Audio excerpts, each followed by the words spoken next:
مظفر گڑھ کی تحصیل علی پور کو سیلاب کی وجہ سے آفت زدہ قرار دے کر ایمرجنسی نافذ کر دی گئی۔ فلڈ ایمرجنسی کی وجہ سے تمام اسکولوں کو بند کرنے کا نوٹیفیکیشن بھی جاری کر دیا گیا۔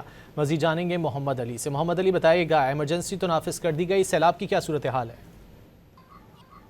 جی بالکل، مظفر گڑھ کی تحصیل علی پور میں ہڑ پنجنت کے مقام پر اس وقت اونچے درجے کا سیلاب جاری ہے۔ اس وقت ہڑ پنجنت سے 4,92,695 کیوسک کا ریلا گزر رہا ہے۔ گزشتہ روز کے مقابلے میں 1.5 لاکھ کیوسک سے زائد کمی ہوئی ہے۔ حکومت پنجاب کی جانب سے مظفر گڑھ کی تحصیل علی پور کو آفت زدہ قرار دے کر فلڈ ایمرجنسی نافذ کر دی گئی ہے۔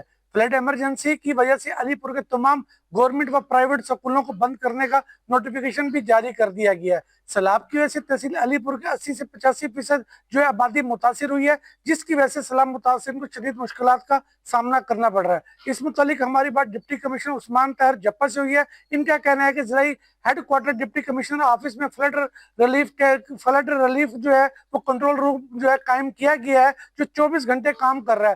ریلیف کے کاموں میں غیر سرکاری تنظیمیں، فلاحی ادارے اور مخیر حضرات بڑھ چڑھ کر حصہ لے رہے ہیں، جن سے سیلاب متاثرین کی امداد کی جا رہی ہے۔ امدادی کارروائیاں جاری ہیں۔ محمد علی ہمیں تفصیلات سے آگاہ کر رہے تھے، بہت شکریہ۔